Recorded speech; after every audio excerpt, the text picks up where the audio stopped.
Hello, everyone, and welcome to Police Off the Cuff, Real Crime Stories. I'm your host, retired NYPD Sergeant Bill Cannon, a 27-year veteran of the NYPD. So, a lot of things going on in regards to yesterday's active shooting at the Annunciation Church in Minneapolis, Minnesota. Just absolutely horrific. All of the cliche words we're hearing, in regards to active shooters. Manifesto, which this shooter, who's been identified as Robin Westman, age 23, male transitioning to a female. So I guess she's known as a she at this point. The why, the why. After all of these active shooter incidents, everyone wants to know why. But in regards to mental illness, you can't always explain the why. And many people that are not Americans that live outside of the United States, they question our proliferation of guns and our easy access to guns. And they don't understand it. And if you try to explain the Second Amendment to them, they would shake their heads and say no. Like they would fully give up their right, if in their country they in fact had that, to keep and bear arms. But it is in our Constitution, right? The right to keep and bear arms is right in the Second Amendment. But these incidents that have been become to be known as active shooter incidents are intolerable. And our government, our elected officials, must do everything possible to mitigate not just the situations that might happen tomorrow, but any future situations. And how do they do that? Well, if they knew how to do it, we wouldn't be getting an active shooter incident seemingly every third or fourth day of the month. And again, it's the easy access to firearms. And this incident, this shooter, Robin Westman, age 23, had 3 guns: a rifle, a shotgun, and a handgun. And the kicker to that is that all of these guns were obtained legally. So this mentally ill 23-year-old with a manifesto accompanying this shooting was able to obtain 3 guns: a rifle, a shotgun, and a handgun, all legally. If that's not disturbing, I don't know what is. Then how do we prevent someone who's mentally ill from legally obtaining a firearm? I don't have the answer to that. If I did, I'd be a Nobel Peace Prize winner. Anyway, folks, hold on to your hats. Hold on to your loved ones. Hold on to your cup of coffee. You're about to enter true crime from a police perspective. You're about to enter the off-the-cuff zone. The police off-the-cuff zone.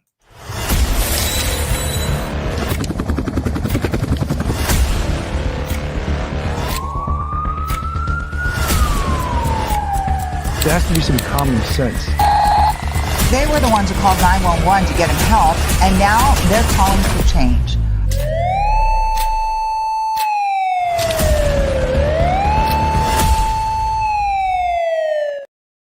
And now a word from our sponsor. FanDuel is a new sponsor of the Police Off the Cuff podcast on the Believe Network. And what do they have coming up? Week number 1, there's a showdown between Ohio State and Texas preview. Former Buckeyes Bryant Browning and Chimdi Chekwa welcome college football analyst David Pollack to preview one of the most anticipated matchups of the season, Ohio State versus Texas.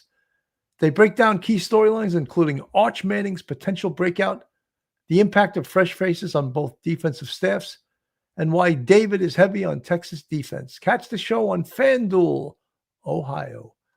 And fresh off the mic, Chris Phillips drops his SEC power rankings before week 1, highlighting can't-miss showdowns: Tigers versus Tigers in Death Valley, Texas versus Ohio State, Alabama versus Florida State, Tennessee versus Syracuse, and South Carolina versus Virginia Tech.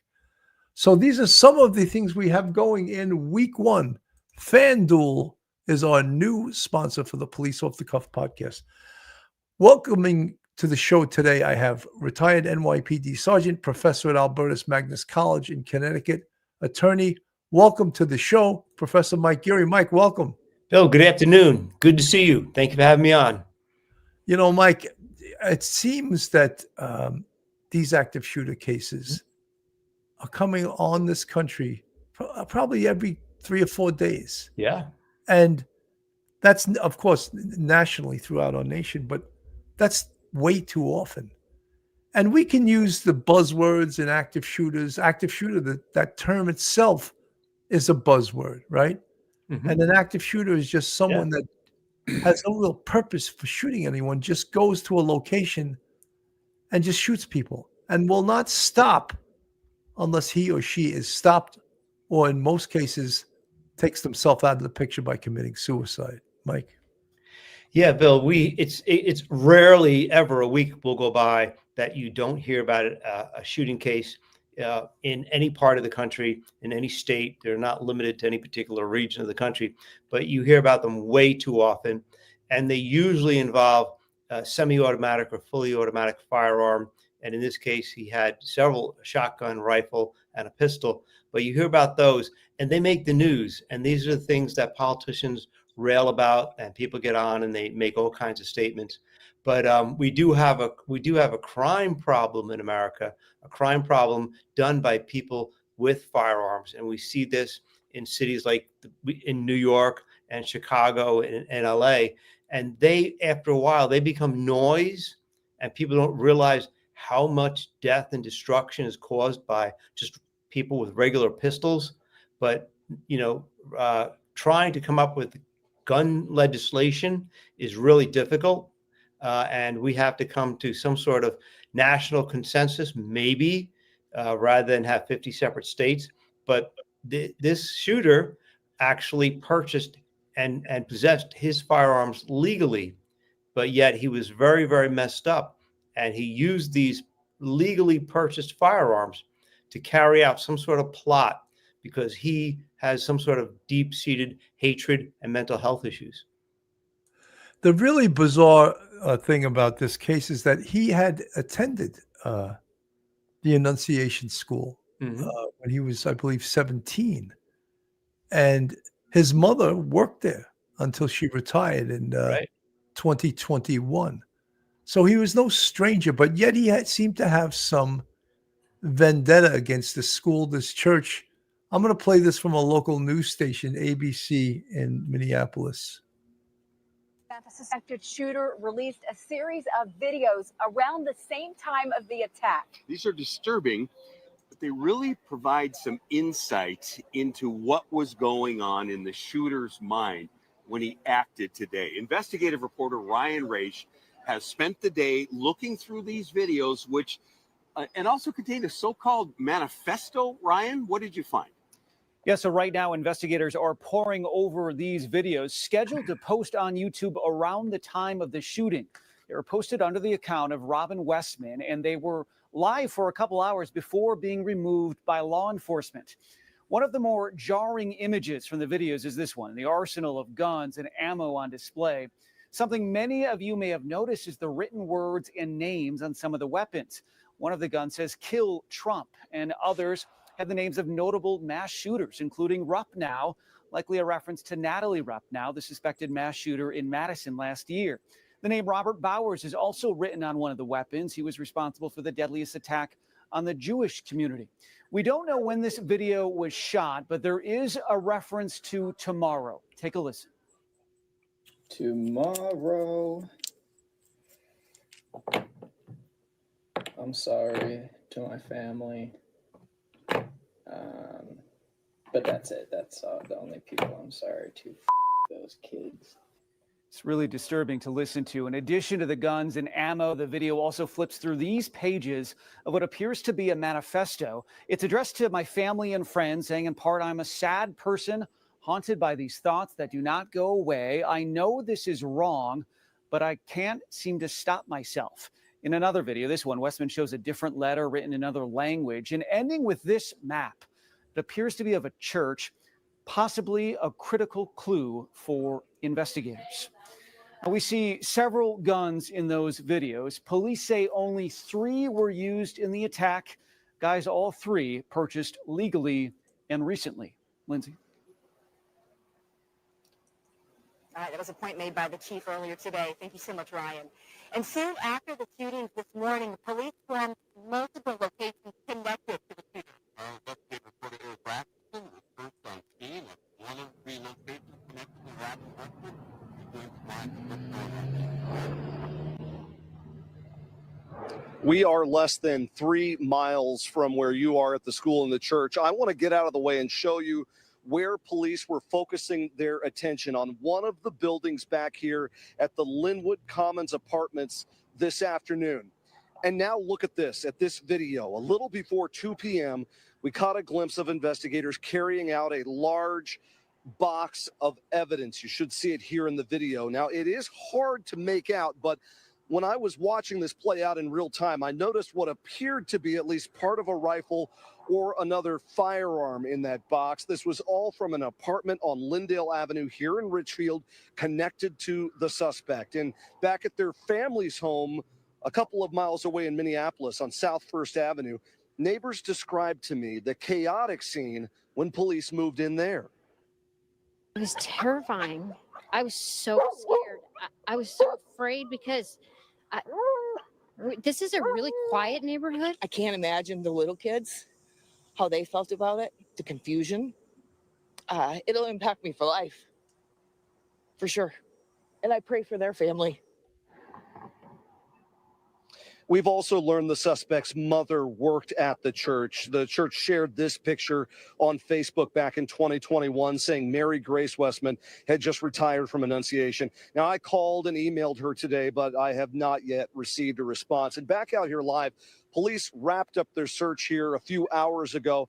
Not a lot of people at these apartments are talking, but recently here this evening, I bumped into at least one resident who said she was at least aware of this suspect and had actually raised concerns about what she called strange behavior from that person in the past. We're live here in Richfield tonight. Eric Rasmussen, 5 Eyewitness. 4, 3, 2, 1. All right, Eric, thank you so much. Now, earlier today, we spoke with ABC News senior justice correspondent Pierre Thomas about this situation. He says investigators, of course, will be taking a look at every part of the shooter's life, the suspect's life, looking for any clues they can. I can tell you, having covered many of these cases, they live. So, the investigative part of this, of course, is the first most important thing to do, of course, is to identify the shooter, which they did rather quickly. And they've determined that the shooter is Robin Westman, a male who is transitioning into a female.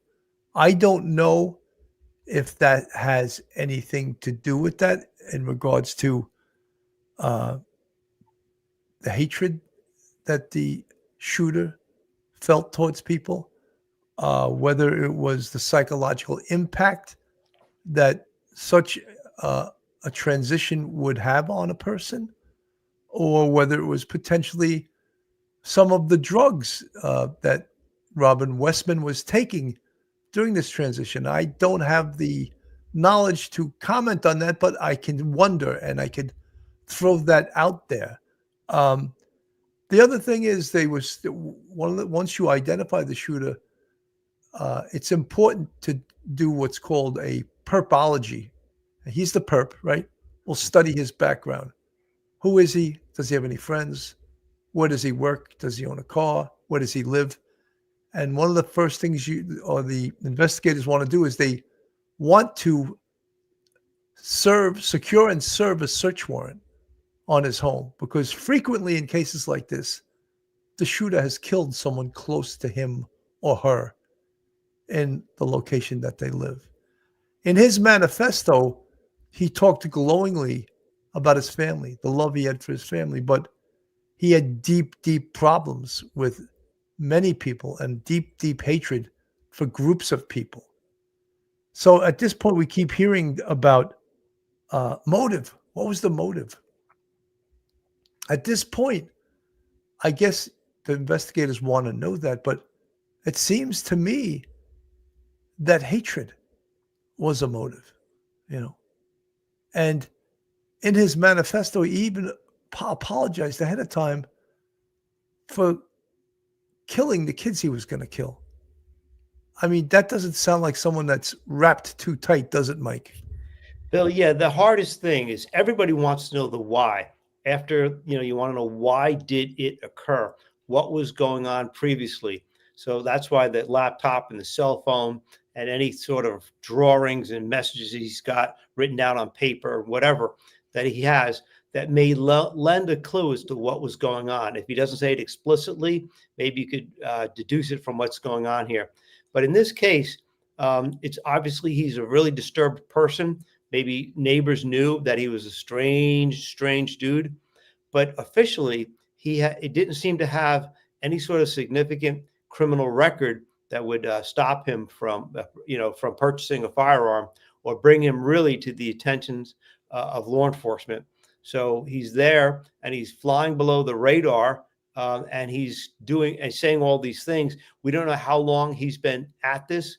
I'm sure the police will figure it out from a computer search, see when did he start writing and maybe messaging people and maybe calling people. You want to know about his friends. You want to know, what groups he may belong to. Did he ever write to a local politician and threaten them? Those things will really help you. But unfortunately, we may never come, even after a full investigation, we may never come to an completely clear reason for his motive. Because some of the things he's writing, they're demonic, they're strange, they're scattered. His hatred isn't for just one person or one group of people. It seems like there are a number of people that he has problems with, maybe groups that he has problems with, but maybe he's schizophrenic. We have no idea. But at this point, we have no idea. But I would like to know what his previous medical history was, and was he ever previously, diagnosed as a younger person, and was he ever on any sort of psychotropic medication to see, that would give an indication of what kind of health issues he's had. But we unfortunately may never actually know the full extent of why he did what he did. Some of the talk about this, and we always get back to the security of a location, and we talk about soft targets, and we talk about hard targets, and we talk about armed security at a soft target location. A church, a synagogue, a place of worship is considered to be, by an active shooter, a soft target. So therefore, what precautions, and this is where people from other countries, Europe, they don't understand us. The only thing that they would understand is complete and absolute confiscation of all firearms. That is not ever going to happen in this country, though. There's over 320 million firearms in the United States owned by citizens. And as I previously said, it's in the Constitution that Americans have the right to keep and bear arms. And that goes back to the American Revolution, when the citizenry rose up to defeat the English. So that's held very close and dear. And I mean, in the 21st century, many politicians, they're not buying that anymore. But that is deep in the heart, deep in the psyche, deep in the mentality of all Americans. Mike. Yeah, Bill, that's part of our DNA as an American, and people can argue what the original meaning was and what's today the meaning at contemporary times. But there are some states where there's 50% of the people are probably own guns, and some may own many guns, some may own one. But having a firearm is an American thing. I own firearms, you own firearms, and we think nothing of it. But we don't have a nefarious purpose for our firearms. We feel it's a right, and we may have it for security for our family, but it's a right. We don't, when we go and you apply for firearm, to purchase a firearm, you got to do a quick background check. But and many people pass and get their guns legal like this person did. But there are unfortunately way too many guns being traded on the streets between criminals, and those smaller guns, pistols, revolvers, are the ones who kill the vast majority of Americans. Yet that becomes background noise, and legislators and politicians always, they try to make headlines and talk about banning, automatic firearms. They call them assault weapons and things like that. And there's nothing wrong with that, but that's only on the overall picture, only a very small part of the actual firearm issues we're having in America. It makes the most headlines, but on a day-to-day basis, it's the small pistols that are killing many more people. But there's not going to be any sort of national ban on firearms or anything like that in your lifetime, in my lifetime. That's because that's so deeply ingrained in our culture. Mike, I think you hit that on the head. But one of the things is that people that exhibit or people that have mental illness, of course, should not be able to obtain firearms. Right. And that is a huge issue, except it's easy to say, but put it into practice with the HIPAA laws, where everyone's health and mental health is kept a secret. So how does law enforcement that will issue firearms or firearm permits to people, how do they ascertain that this person applying for a firearm permit or trying to buy a gun is mentally sound to be able to own that gun? Very difficult, because again, our laws sort of prohibit a deep dive into that person's medical and mental health. So that would preclude us finding out if they in fact have a problem with their mental health. This is NBC News. On the air with an update from Minnesota right now, where Governor Tim Walz and Minneapolis officials are about to hold a news conference on this morning's mass shooting at a Catholic school during a church mass. He has started. Let's listen in. That no one wants to be at. A community behind us, Annunciation Church and School, committed to academics, service, and Catholic values, filled with the first days of school of beautiful children going to learn those values, share with their teachers and their classmates. And instead of that joy and that curiosity and that learning, they were met with evil and horror and death. And we often come to these and say, these unspeakable tragedies, or there's no words for this. There shouldn't be words for these types of incidents, because they should not happen. And there's no words that are going to ease the pain of the families today. On behalf of all the people of Minnesota, our deepest sympathies. A wish that any of these words would make what you're feeling now better, but it won't. A place that's founded on community, founded on service, founded on family. I'd like to give special thank you to the mayor and the team in Minneapolis, the Minneapolis Police Department, Hennepin County Sheriff's Office, Minnesota State Patrol, the BCA, so many agencies, our federal partners in the FBI, the first responders, and the heroic work that's happening now as we speak at multiple medical locations, including Hennepin County Medical Center, where most of our children were transported to receive the life-saving care. The thoughts and prayers and the hopes and the support that we need to give them in this moment too is critical. Speaking with all the people here, and grateful to our federal partners, Senator Klobuchar speaking early this morning, and receiving a call from from President Trump, who was with his leadership team of the Attorney General and the Vice President, expressing their deep condolences amongst the horror that happened and an offer to provide the support to the folks here in Minnesota of what's needed. So there's a lot of cameras here, and unfortunately, we've been through these types of things. They will be gone at some point. All of you, you have to do your jobs. But what happened here today will not be gone. Minnesotans will not step away. We'll stand with this community. We'll redouble ourselves to do the best we can to understand what we can do to prevent any parent from having to receive the calls they received today, from any school dedicated to children having to respond to a situation that, as we said, is unthinkable, but that's all too common, not just in Minnesota, but across this country. It's Minnesota's day today, and it's my strongest desire that no state, no community, no school ever experiences a day like this.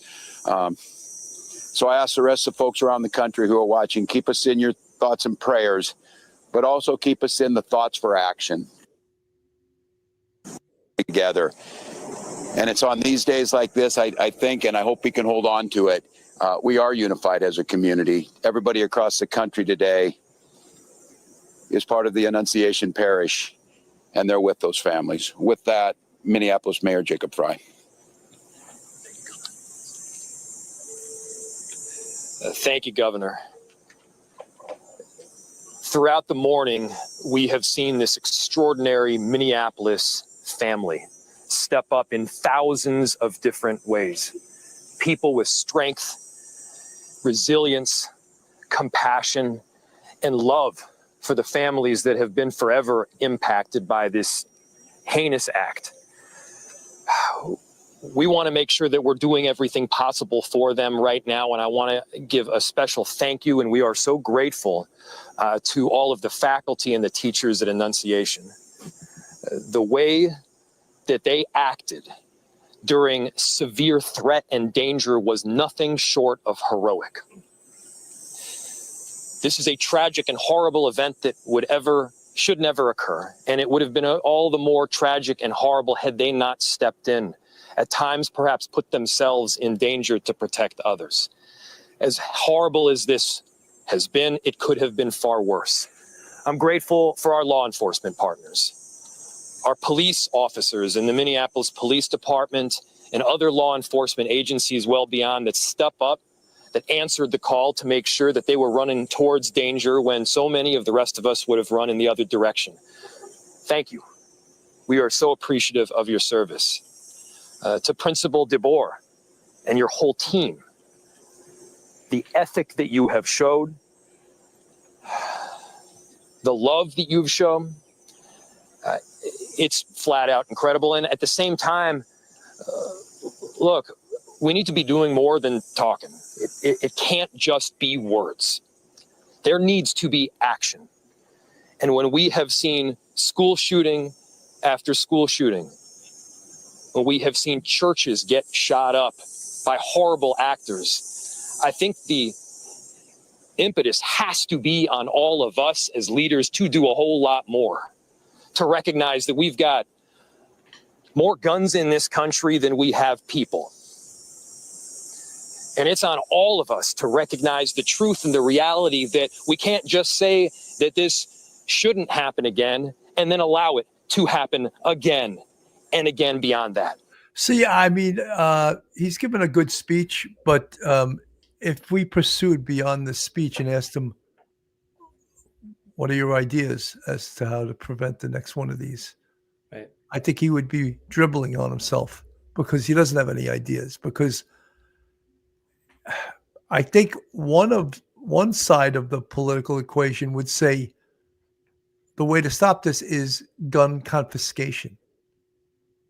And that is never happening in the United States of America. They will never, ever be able to confiscate the guns of their citizenry. And see, people have suggested that, but As I said, that will never, ever happen, Mike. Your thoughts? Yeah, Bill, it won't happen. It won't happen. The thing that people, some states have done, they've had red flag laws. If someone makes an allegation that you're dangerous, you're acting dangerously, you've threatened people with firearms. In some states, they can possess take your firearms away from you. You can get them back with an attorney going to court, but you'd have a court hearing to determine whether or not you actually engaged in some sort of dangerous conduct or threatening conduct, which would someday lead to using a firearm. Domestic violence, people who've engaged in that sort of thing may not be able to get firearms. If you've been convicted of a crime, you may not be able to get firearms. And the mental health issue that you pointed out, that's one of the touchiest subjects, because at what point how much information do you provide to the ATF, alcohol, tobacco, and firearms, before you're granted a firearm, or that a firearm is taken from you based on that? Do we give out psychological exams before you purchase a firearm? All of these things would be very, very difficult to administer, and it would also impinge on what we hold dear as our cherished civil liberties. And part of that is autonomy and a right to privacy. And 99% of 99% of all gun owners are perfectly legal citizens that would never harm anybody and just want a firearm for protection. But there's these issues pop up every time there is a mass shooting like this. And it makes it difficult to come up, because it's very politicized, it makes it difficult to come up with some sort of way or method to try to control some of the violence in this manner, for politicians, because they're reacting to the emotion. But people always, they don't think of the guns on the street. You could have, like Illinois, you could have the strictest gun laws in the nation, yet you could have the highest homicide rate in Chicago, Illinois. It's just strange. So it's a really difficult problem. It's not going to be solved anytime soon. It would take a real national referendum to say we need to actually do things differently with our firearms before I think you can make any real progress. Doesn't mean it can't happen, but I don't think it's going to happen anytime soon. No, I agree with you. Folks, this is Police Off the Cuff, Real Crime Stories. If you're not subscribed, hit the subscribe button, give us a thumbs up, hit the like button, share us with your friends and your family. If you want to contribute to us, we have a Patreon with 4 different levels. We also have a YouTube channel membership with 5 different levels. You can become a member of the Police Off the Cuff YouTube family. And FanDuel is the new sponsor for the Police Off the Cuff podcast. It's on the Believe Network.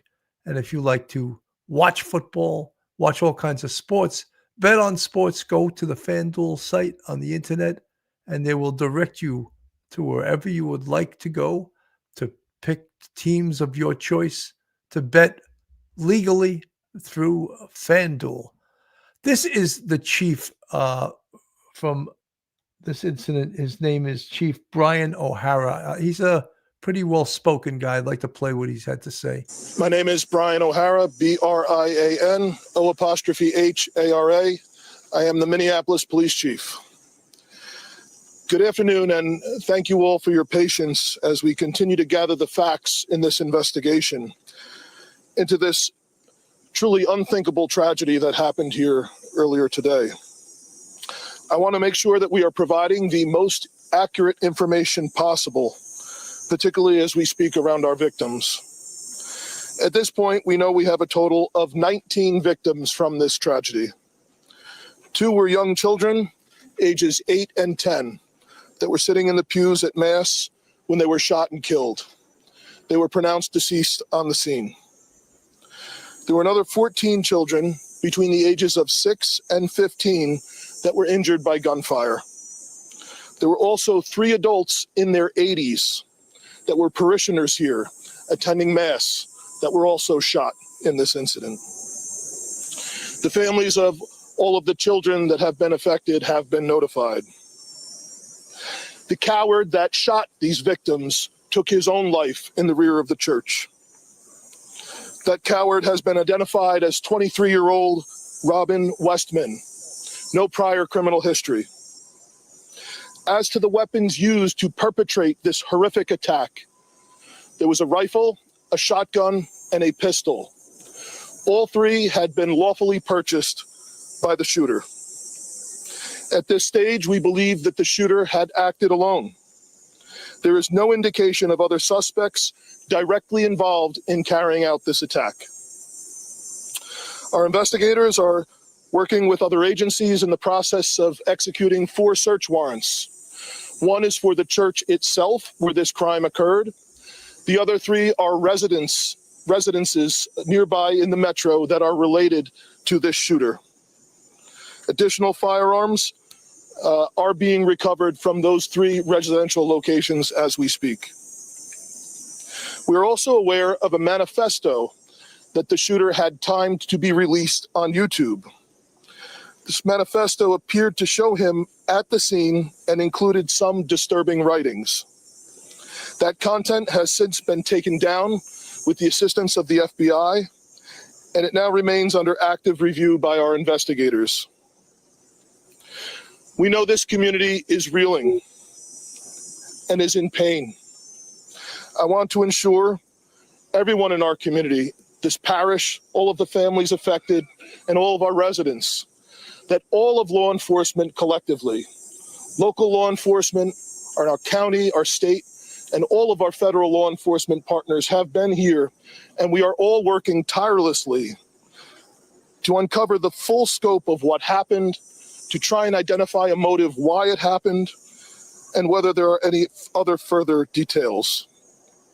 We will continue to share updates as the investigation progresses, and we remain committed to being as transparent as possible while protecting the integrity of this investigation. In a moment, I will take some questions that I am able to answer, but first I want to bring up the principal of Annunciation School, Matt Du Bois. So we're not going to listen to that. What we want to focus on really is the why, because clearly the shooter, who you see this picture of him on the screen, of her, Robin Westman, age 23, is deeply disturbed. Deeply disturbed. So with that being said, how did Robin Westman obtain 3 guns legally, a rifle, a shotgun, and a handgun, to take to this school and to just randomly start shooting people? How does that happen? And if there are any suggestions on how we can prevent mentally ill people from obtaining legally firearms, I would like to hear that, because this isn't the first time a mentally ill person has obtained legal firearms and has shot up a school or shot up a workplace. So what are the answers to that? How do we do that? Because it's easy to yell out suggestions, but if it can't in a practical way be put into a working model, then what are we talking about? What are we talking about? And just so you see this frequently, run, hide, and fight. And that is how civilians are told now to react to an active shooter. No more cowering down to the active shooter. Try to save yourself, run. Try to save yourself, hide. And if those 2 things don't work, fight. You know why you got to fight? You might say that's ludicrous, fighting someone with a gun. Well, the person with the gun is going to kill you. So do you want to give yourself a better chance at survival? So this is the mantra: run, hide, and fight. Just one of many suggestions that law enforcement and professionals use. And the number one that I love, and I say it on all the time, and it applies to many things, is if you see something, say something.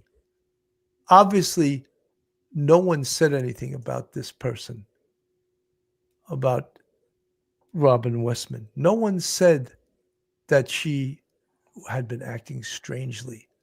No one said that she's got a lot of hatred in her heart. Maybe this could have been prevented. But right now, we'll never know because it wasn't prevented. Mike.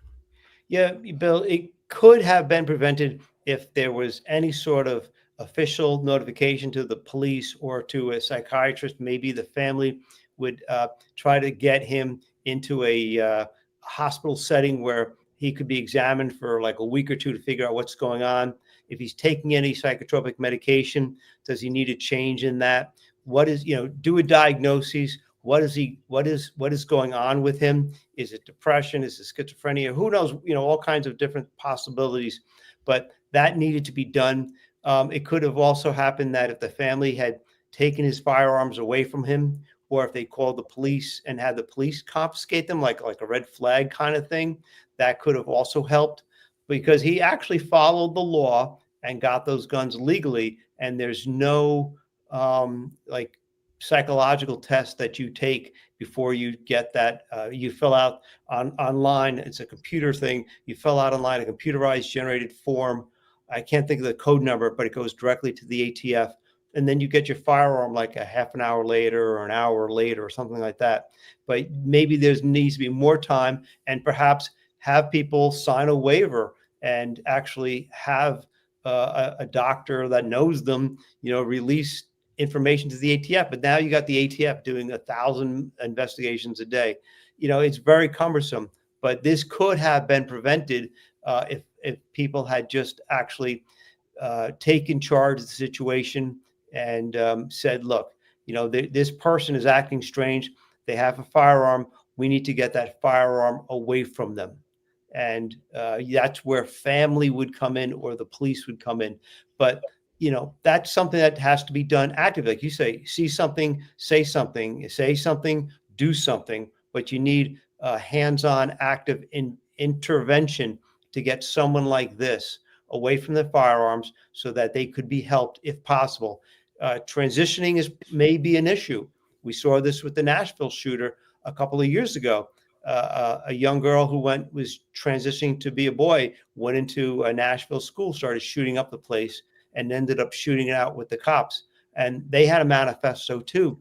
That gender dysmorphia used to be considered under the Diagnostic and Statistical Manual, the DSM, to be a mental health issue. Now it's no longer considered that way. So therefore, that person, if they're transitioning, you can't say anything, or it shouldn't raise any flags to you that they have a mental illness. But that's where we're at. There's a lot of issues that are raised by this shooting. Absolutely. This is from CNN.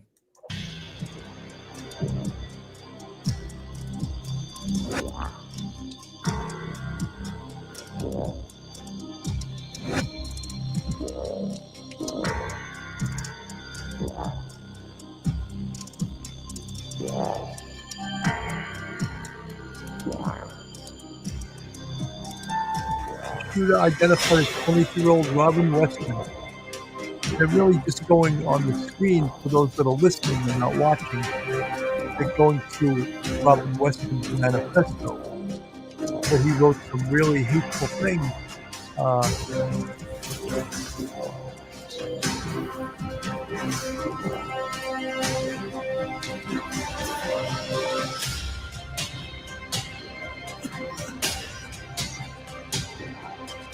I'm not going to play this whole thing. We just get the idea of what this person was thinking. He had some things written on the side of his guns, death to President Trump.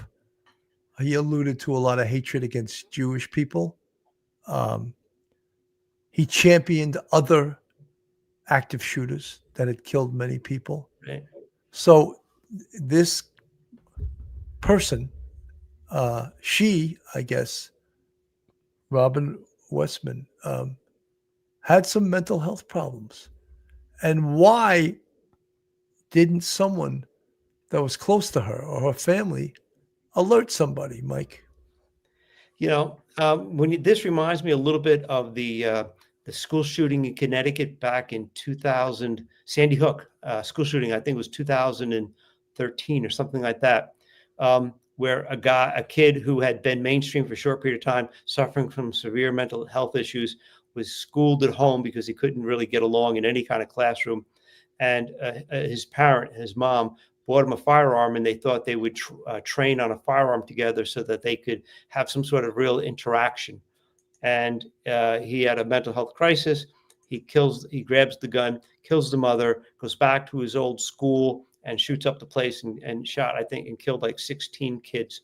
You know, that kind of reminds me, if a parent doesn't step in and take control of the situation, and because they're the ones closest to the person, and if they can't do something, then the police are on the outside. They're not going to do anything. The parent has to take control and step in much earlier and say, you know, my son has some serious issues. My daughter has some serious issues.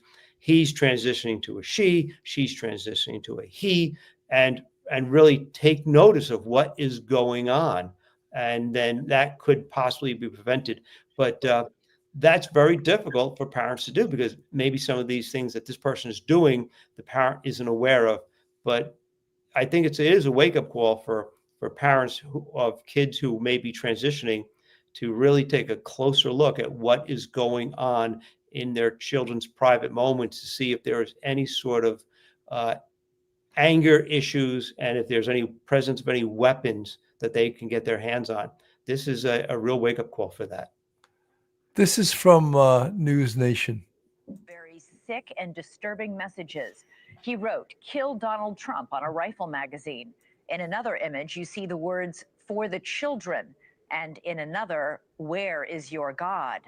And then we get a shot of the so-called manifesto itself. Part of it says, "I love you all. I will remember you. Pray for the victims and their families." He goes on to say, "I am not well. I'm in pain. I am haunted by these thoughts that do not go away. I've been waiting to do this." He writes, "P.S. I wouldn't recommend any of you to read my journals unless you really want to, but be warned." There are reports he had ties to this school. The New York Times is reporting that the gunman went there and graduated from 8th grade there, and that his mother used to work at the school. Joining me right now is retired Sheriff Rich Static. He was the Minnesota police officer for 35 years and was born and raised in this community. Also joining us is Tracy Walter, a former CIA officer and FBI special agent, now in News Nation National Security. I don't think we need to hear their opinions. I think that, you know, we have seen this before. It's almost like you can just substitute the names and the location for the last location where something like this happened. And the investigation and the police response and the community response, we're hearing a lot of redundant information. What is new? What is going to stop the next would-be active shooter?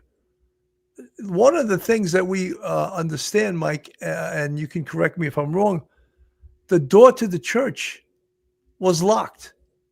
That may have saved lots of lives, because if he could have went inside that church, the carnage that he could have committed would have been unbelievable. So was that one preventative security measure that was taken by the security staff that was on duty at the time? Mike? Bill, that's excellent. We talk about target hardening, and that's one step. Anything that an institution can do, we see this in schools nowadays with school security officers outside. You see this in office buildings. What can you do to harden the target?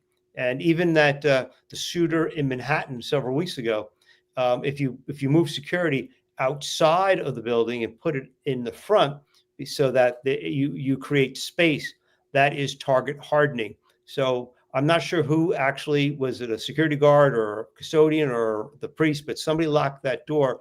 And just that one thing may have saved, a dozen people's lives. And you don't think about it, but just hardening the target, making it a little bit more difficult for a criminal to do what they want to do, like putting a lock on your door and a lock on your window and having a security camera near your front door. Any little thing that you can do to frustrate the criminal who's trying to do something bad. That is a small thing, but in this case, it may have prevented, it may have saved a dozen people's lives. 100%. And when we talk about target hardening, that's one of them. Another way to harden a target is armed security. I don't know if there were armed security at this church. If they were inside, perhaps they're not going to go outside because that would entail unlocking the door. And having the door locked was a security measure that undoubtedly saved a lot of lives. You know, Mike, I feel like when we do cover these active shooters, these mass shootings, that I'm talking about an incident I already spoke about a couple months ago, 6 months ago, a year ago, 2 years ago, 3 years ago, because they keep happening and nothing is stopping them. So we're doing something wrong, right? There needs to be some real change and some real out of the box thinking in how we both respond, mitigate, and prevent a future active shooter. Mike, your final thoughts. That it's not so much the fact that he was transitioning. There's no established connection between transitioning and extra violence, but we can't help but notice that several shooters, mass shooters over the past few years have actually been transitioning. That has to be addressed, but the overall mental health of the shooter, male, female, transitioning, whatever it is, those issues have to be addressed. Someone with a severe mental health issue walking around with a firearm of any gender, transitioning or not, needs to be looked at. And the first line of defense is the family intervention or some sort of law enforcement intervention long before you get to the point where you're having a mass shooting, because, at that point it's too late. But we have a mental health crisis in this country, and we have a lot of access to firearms. And when you put those two things together, you're going to have tragedy. We see lesser tragedies. I shouldn't say lesser, but less known tragedies every single day in small towns and cities across the United States that never get mentioned. But in this case, because it was a church, because he had several weapons, it's a considered mass shooting. It gets all the publicity. But we do have a mental health crisis in this country, and we do have arguably way too much access to firearms in this country. I agree. And I think there has to be a real focus on this, perhaps a national task force, a national think tank on this one issue, the prevention, the mitigation, and the elimination, maybe one day, of active shooters.